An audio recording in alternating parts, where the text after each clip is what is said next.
Buenos días a todos y a todas. En la clase anterior, con la profesora María, estuvimos hablando sobre la educación como práctica social. Hoy vamos a seguir reflexionando sobre la educación y qué implica prácticas más o menos deliberadas, organizadas, sistematizadas, que intervienen en la producción de subjetividad, ¿no es cierto? Y podemos pensar, como dice Freire, dice, educar es mostrar, disponer el mundo, ingresar al otro al mundo de la cultura. Les propongo pensar la práctica educativa, haciendo eje en la formación del sujeto, este sujeto pedagógico que es producto de la relación entre el vínculo del educador y del educando, producto de esta vinculación entre los sujetos sociales que son complejos, ¿no? Como dice Ayana Bugrós. Por ejemplo, pensar, ¿no?, cómo fue su formación en el ayer, cómo se fue modificando o no este sujeto pedagógico, cómo se constituye hoy este sujeto. ¿Sí? Para comenzar, tenemos que tener en cuenta que la educación en la escuela pública, gratuita, obligatoria, fue realmente un invento, fue inventada en un momento de la historia, en un momento histórico determinado. La educación en la antigüedad distaba mucho de lo que hoy entendemos por educación. En Atenas clásica, por ejemplo, no había escuelas. Las primeras academias de Platón eran espacios de reflexión, conversación y experimentación libre. La instrucción obligatoria era cosa de esclavos. Por otro lado, la educación en Esparta era más parecida a una instrucción militar. El Estado se deshacía de quienes no alcanzaban los niveles esperados. Había clases obligatorias, fuertes castigos y modelamiento de la conducta a través del dolor y el sufrimiento. Antiguamente, el mundo occidental, la escuela estaba en manos de la iglesia, estaba sumida por ella. Y recién en el siglo XVIII se creó el concepto de la educación pública, gratuita y obligatoria para las masas, ¿cierto? La escuela como la conocemos nace a fines del siglo XVIII y principios del siglo XIX en Prusia. Con el fin de evitar las revoluciones que sucedían en Francia, los monarcas incluyeron algunos principios de la Ilustración para satisfacer al pueblo, pero manteniendo el régimen absolutista. La escuela prusiana se basaba en una fuerte división de clases y castas. Su estructura, heredera del modelo espartano, fomentaba la disciplina, la obediencia y el régimen autoritario. Bien. Entonces, la categoría infancia y de la escuela como espacio destinado a la formación de los jóvenes se inscribe en este periodo caracterizado por la crisis feudal, ¿no es cierto?, la crisis del feudalismo y la emergencia del capitalismo moderno, e involucra, ¿no?, la urbanización, involucró la urbanización porque la gente tuvo que migrar del campo a la ciudad, por este motivo, ¿no?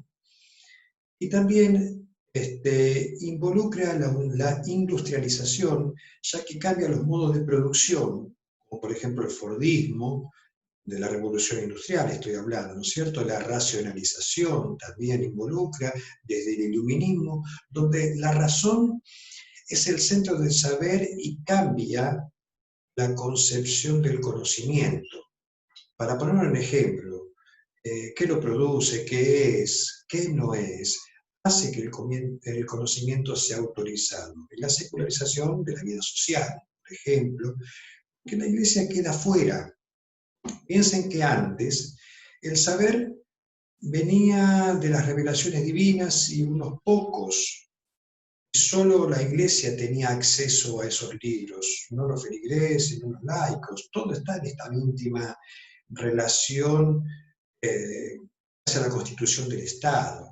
Entonces, en aquel momento se trabaja en esas escuelas la búsqueda de constituir a través de la educación de los niños un pueblo dócil, un pueblo obediente, un pueblo preparado para la guerra y para trabajos en las fábricas, ¿no es cierto? Principalmente obediente. Las noticias del exitoso modelo educativo viajaron rápido, y en pocos años, educadores de América y Europa visitaban Prusia para capacitarse.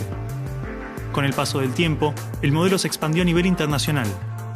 Muchos países importaron la escuela moderna con el discurso del acceso a la educación para todos, elevando la bandera de la igualdad, cuando justamente la esencia misma del sistema provenía del despotismo, buscando perpetuar los modelos elitistas y la división de clases. Pensemos que ese sujeto pedagógico construido en la modernidad, si bien se ha ido transformando, se fue transformando en algunos aspectos, en otros permanece, aunque sea solo en los supuestos subyacentes. Para ponerlo un poco en ejemplo, en relación al lugar que ocupa el saber y quién lo posee, hoy podemos asegurar que aún hoy los docentes no tienen la palabra de quién sabe. ¿Qué lugar ocupa el saber que traen los alumnos, por ejemplo? ¿Cómo se constituye la autoridad? En ese punto, ¿quién es el que manda? ¿Cómo se piensa? ¿La obediencia? ¿Cómo se constituye la simetría que es necesaria en los procesos de enseñanza y de aprendizaje? La necesidad de la disciplina y el orden, de formar el recreo, la distribución de los bancos en el aula. Otra, la búsqueda de la homogenización. No muchas veces se sigue enseñando todo a todos de la misma forma. Me sirvió de esta forma, la utilizo acá. Sin embargo, en un marco de tendencia a la globalización que vimos, que implica una serie de modificaciones, ya sean económicas, políticas, culturales, en las diferentes sociedades, ¿no es cierto?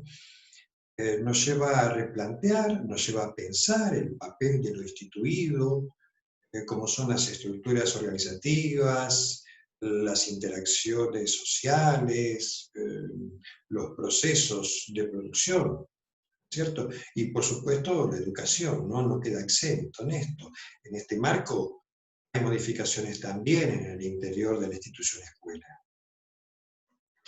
Por ejemplo, en una cultura globalizada, si se busca constituir un sujeto, ¿sí?, para la conservación de la cultura, entra en tensión. Es cultura, la propia, la de la comunidad, la del mundo, está en tensión. También la tecnología, los medios de comunicación, el flujo de la información, el acceso a las mismas cumple un rol que es determinante, ¿no? Es fundamental el conocimiento y su circulación. Tiene una dinámica diferente, es más fluido. Antes solo el docente tenía el monopolio de esto, de saber, aunque si lo podemos pensar desde el contexto de la desigualdad que vivimos hoy, esto también es para pensarlo, repensarlo, reflexionarlo.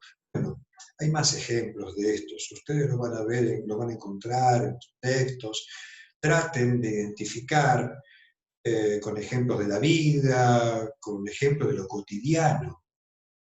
¿Sí? Algo que no quiero dejar de pasar, de dejar de mencionar, ¿no? Para que vayamos pensándolo. Es como en esta sociedad de consumo, por momentos la educación tiene y es un bien a consumir, y hasta a veces se rige por las leyes del mercado, ¿no? Desde la cátedra hacemos hincapié en el reconocimiento de la educación como derecho. Ustedes están viendo y tienen el libro de Pinot. Uno de los objetivos a lo largo del siglo XIX, del siglo XX, fue garantizar la gratuidad, la obligatoriedad escolar, ¿no es cierto?, la formación docente y la responsabilidad, por sobre todo, que es indelegable del Estado, en su prestación, ¿no? Entonces, a los educadores nos toca muchas veces la tarea de restituir, la restitución de los derechos, sobre todo del derecho de la educación. ¿sí? Podemos decir entonces que ha caído el modelo de un Estado capaz de articular de manera inclusiva a toda la población, ¿no? Y garantizar el ejercicio de los derechos. Entonces, para poner a pensar, ¿qué implica pensar y generar prácticas pedagógicas que pongan el centro en la educación como derecho y comprender a la educación como derecho también, ¿no es cierto? ¿Qué implica? Implica tener como punto de partida la comprensión del otro como sujeto de derechos. El otro, el alumno, el futuro alumno, no es un sujeto incompleto, un futuro peligro social o un portador de intereses, sino es alguien que posee ciertos derechos, con derecho a ejercerlos, a ampliarlos, sumar nuevos. Entonces, en la escuela, en el aula, ¿a qué tienen derecho los y las estudiantes? A ser mirados como sujetos de posibilidad, a ser tenidos en cuenta y que sea valorado, ¿no es cierto?, su cultura, sus creencias, que sea valorado sus tradiciones, su lengua, entre otras. ¿Sí?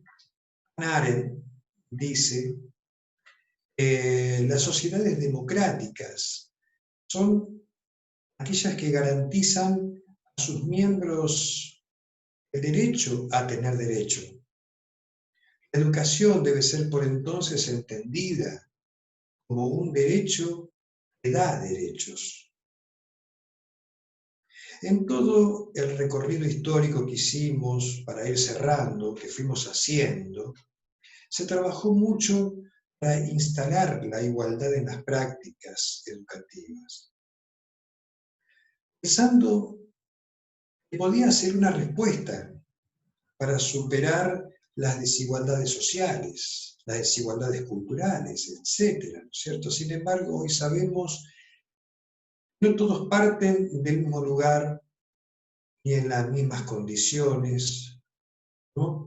Por eso este concepto ha sido superado, el de igualdad, por la noción de equidad, que ahora es superadora, porque esta noción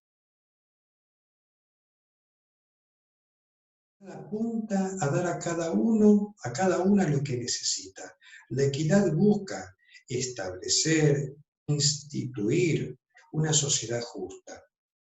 Como dice Aristóteles, la equidad es la justicia aplicada al caso concreto. ¿Sí? Y para ir cerrando, me gustaría con una frase que si no puedo, por un lado, estimular los sueños imposibles, tampoco debo, por otro, negar a quien sueña el derecho de soñar. Paulo Freire. Hasta pronto, hasta la próxima.